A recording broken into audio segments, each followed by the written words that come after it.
Peered out, shuddering with fear, whenever I had put a step nearby.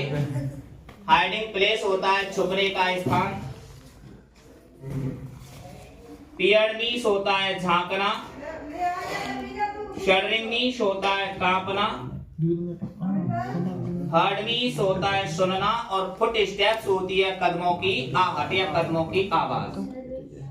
कांपना. तो देखेंगे from my hiding place, अपने छुपने के स्थान से. आई पियर्ड में बाहर झांकी.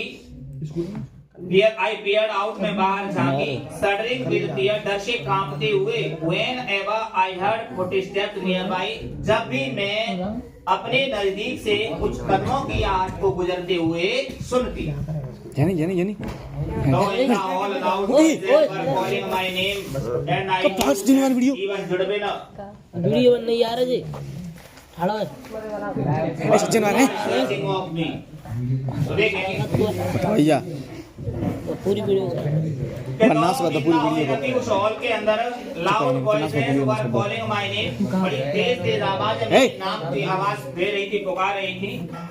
एंड आई न्यू, मैं जानती थी दैट कि इवन जुड़वे, यहाँ तक कि जुड़विन जो मेरी सहेली थी ना, was searching of for me, वह भी मेरी क्या कर रही थी, तलाश कर रही थी.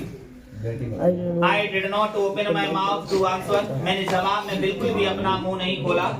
Then the steps were quickened and the voices became excited. फिर जो कदमों की आहट थी वो तेज हो गई. And the voices became excited, तो जो आवाजें थी वो क्या हो गई थी, उत्तेजित हो गई थी. The sounds came nearer and nearer, जो आवाजें थी वो अधिक नजदीक और नजदीक आती गई.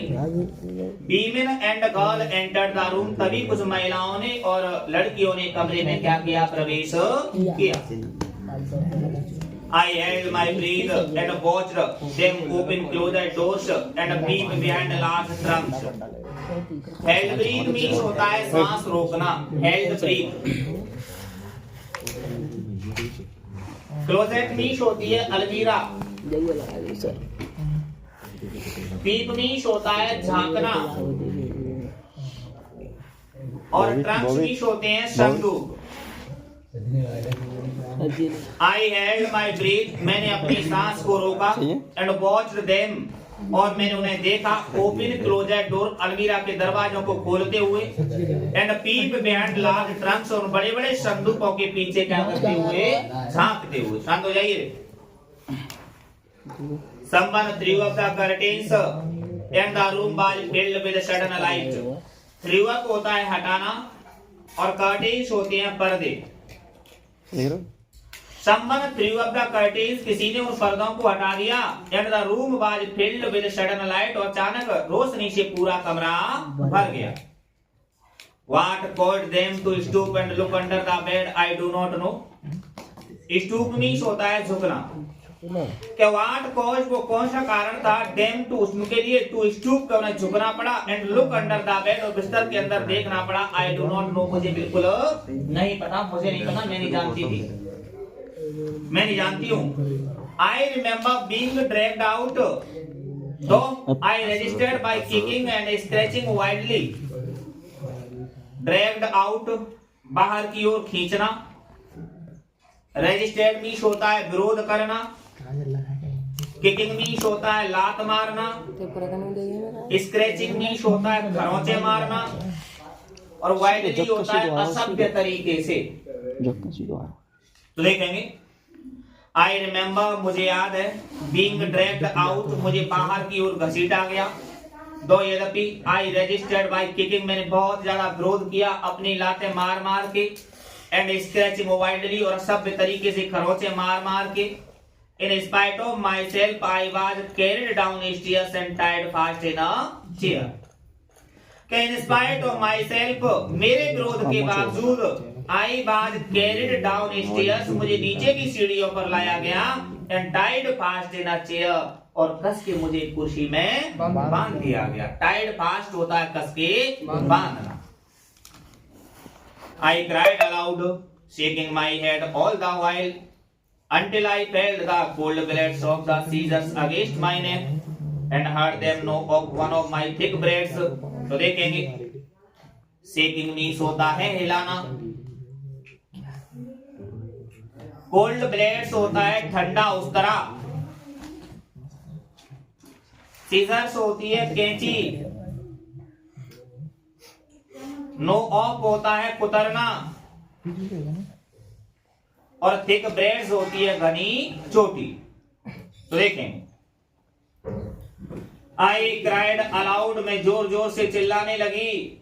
शेकिंग माई हेड, अपने सिर को हिलाते हुए। ऑल द वाइल, उस समय। Until I felt the cold blades of the scissor against my neck, और तब तक मैंने अपने सिर को हिलाया जब तक कि मैंने उस कैंची के ठंडे उस तरह को अपनी गर्दन के ऊपर महसूस नहीं कर लिया। And heard them gnaw off one of my thick braids, और फिर मैंने उन्हें मेरे एक लंबे और घने बालों की चोटी को कुतरते हुए सुना। Then I lost my spirit, spirit means होती आत्मा। फिर मेरी आत्मा बिल्कुल क्या हो गई थी, खो गई थी। Since the day I was taken from my mother, I had suffered extreme indignities. Extreme means होता है अत्यधिक, इंडिग्निटीज होता है अपमान, और suffered होता है ग्रसित होना या फिर पीड़ित होना। तो देखेंगे, since the day, उस दिन से, I was taken from my mother, जब से मुझे मेरी माँ के घर से लाया गया था। I had suffered extreme indignities, मैंने अत्यधिक अपमान सहे या अत्यधिक अपमानों से मैं ग्रसित हुई। People had stared at me, stared means होता है घूरना, लोग मेरी ओर घूरते थे। I had been tossed about in the air like a wooden puppet. Tossed means होता है उछालना। वुडन पपेट, लकड़ी की कठपुतली। क्या I had been tossed about in the air like a wooden puppet, मुझे एक लकड़ी की कठपुतली के समान हवा में उछाला गया। And now my long hair by singled like a coax, अब मेरे जो लंबे और घने बाल थे उनको काट कर कैसा कर दिया गया, कायरों के समान छोटे छोटे कर दिया गया। In my anguish I mourned for my mother, but no one came to comfort me. Anguish होती है पीड़ा। mourn मीन्स होता है कराहना। comfort मीन्स होता है आराम या सांत्वना। In my anguish, अपनी पीड़ा में, I mourned for my mother, ने अपनी माँ के लिए कराही, but no one came to comfort me, लेकिन मुझे सांत्वना देने के लिए कोई भी मेरे पास नहीं आया। Not a soul reasoned quietly with me. Reasoned का मतलब यहाँ पे धैर्य बनाना या शांत करना। एक व्यक्ति भी मेरे पास मुझे धैर्य बनाने के लिए नहीं आया। As my own mother used to do, जैसे कि मेरी स्वयं की माँ किया करती थी। जब भी मुझे कोई दुख हुआ करता था तो मेरी माँ मेरे पास आया करती और मुझे मेरे दुख में, मेरी पीड़ा में मुझे क्या बनाती, मुझे धैर्य बनाती। For now I was only one of many like little animals driven by a herd. Driven means होता है चलाना और herd मीन्स होता है ग्वाला या चरवाहा। क्या for now और अब I was only one of many little animals, अब मैं उन सभी छोटे छोटे जानवरों के अंदर एक ऐसा जानवर थी driven by a herd, जिसे ग्वाले के द्वारा, एक चरवाहे के द्वारा क्या किया जा रहा था, चलाया जा रहा था। इस तरीके से ये फर्स्ट चैप्टर है हमारा।